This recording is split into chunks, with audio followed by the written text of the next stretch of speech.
All right, next we have a caller, Teresa from Missouri. Teresa, can you hear us?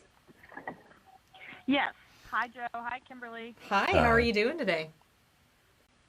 I'm doing all right. Thank you. Good. Okay, so my husband and I are trying to reconcile. We've been married since 96, and before we were together 6 years before that. He had an affair, obviously, and I found out recently that it only ended because she broke it off. So I'm struggling with that because I know that's the only reason he came back.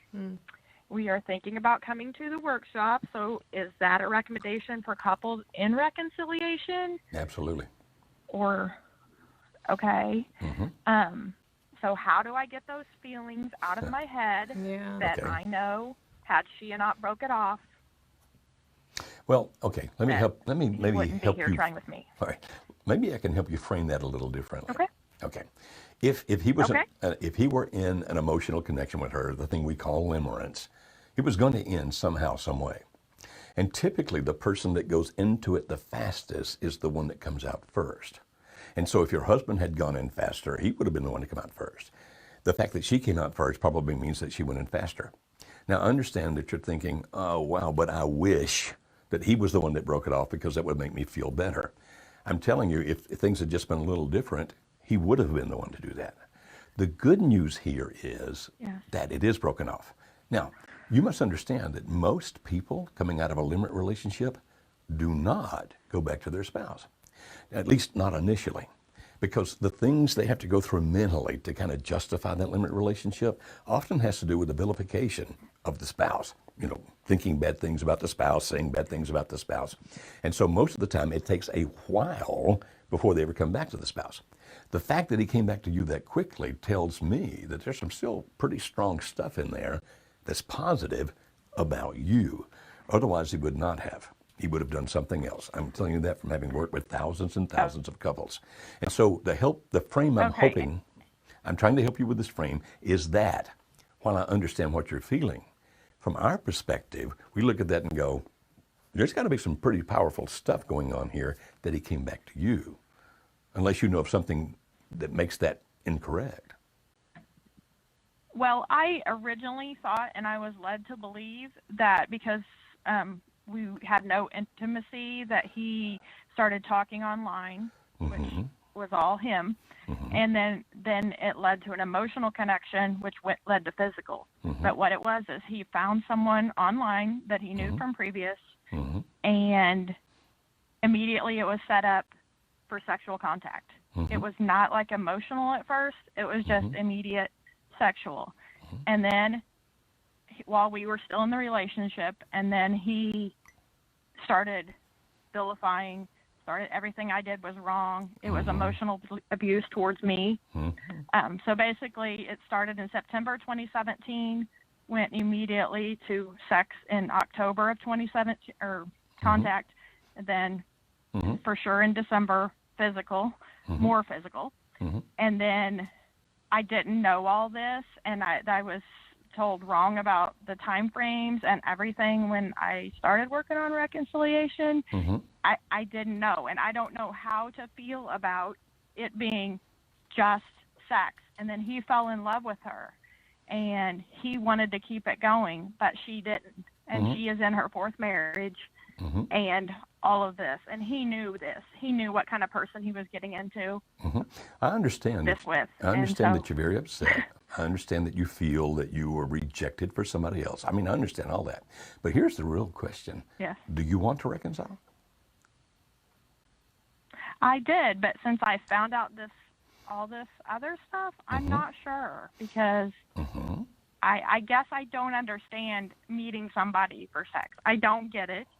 Okay. And I don't understand. I understand that, and I get that. It's awfully hard to understand the motivations of another person because we have enough trouble trying to understand our own motivations. We really do. I'm sure there are times in life when you've done things, and if I were sitting there and say, why did you do that? Your honest answer would be, I don't know. We have enough trouble understanding our own motivations, so it's very difficult to understand the motivations of another. Did he do a very bad thing? Yeah, he did. Did he hurt you? Without a doubt. Did he lie to you? Well, almost everybody that does this stuff lies. I'm not justifying the lying. I'm just saying that that's pretty common Right. for this situation. And if you decide, okay, he wants to reconcile, he wants to come back to me, but because my feelings are very hurt, which they are, then I don't want to do that, then you have the right to make that decision. But we would suggest as you make that decision, you think in terms of how are you going to feel about that in 10 days? How are you going to feel about that in 10 months? Right. How are you going to feel about that in 10 years? Now, if the man truly is, even if he lied to you to begin with, which is terrible, but we kind of expect it, even if he lied to you to begin with about time frames and things like that, is he a good man at heart who did a bad thing, or is he a bad man that did a bad thing? I think so, and we were always in the same house. Nobody has ever left the house or anything like that.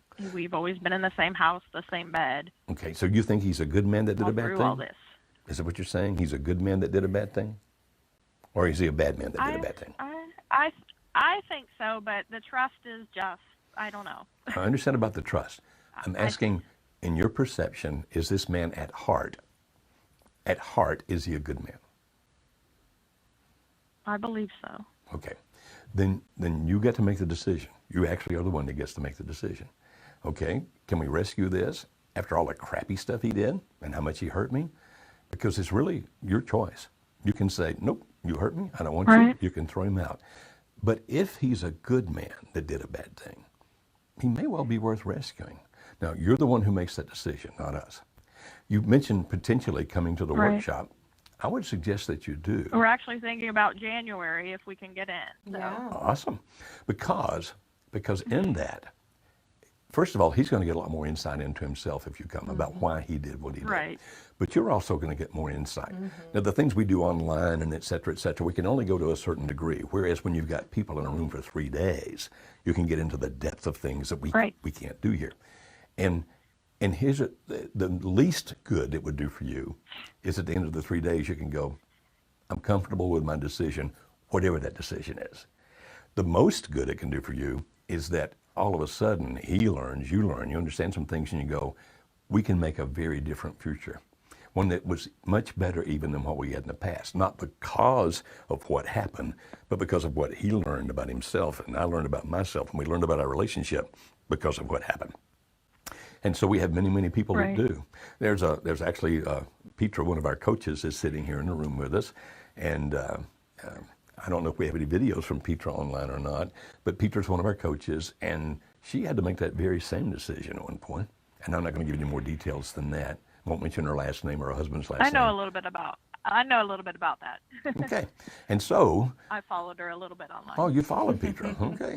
Well, she's pretty sharp. She's pretty sharp. So it really boils down to your decision. But if you're having this kind of vacillation, I do recommend you come to the workshop because I think in those 3 days we can really help you and him get a lot of insight. And at least then, whatever decision you make, and of course, we're pro-marriage, so we hope you decide to work it out. But whatever decision you make, at least then you can walk away with the knowledge and comfort of this is the right decision for me, even if it is, and we hope, of course it is, that you stay together and you make a great future for each other. But what you're feeling, you have every right to feel, every right to feel. And I don't blame you. I'd be hurt and upset and mad and everything else about this stuff. But what I'm hearing... And so you recommend no space, no distance. I mean, keep still in the same house and just try to deal with each other? Sure. Because here's what happens when you separate. When a couple separates, then things automatically get a little easier because you don't have any of the tension anymore. And it becomes actually more difficult if you decide to put it back together. It becomes more difficult to do because there's some relief by separation. I'm not saying that it's impossible to put it back together if you separate. Some people do. But the only time we ever recommend separation is if somebody is in danger. If you're in physical danger, emotional danger, spiritual danger, then get safe. But if you're not in any danger, it's aggravating, it's tense, but you're not in any danger, you actually have a better shot of finding the best solution for you if you're still together. But it's your choice, always your choice. Okay. All right. Thank you for everything you do. Okay. Thank you. Thank you so much, Teresa.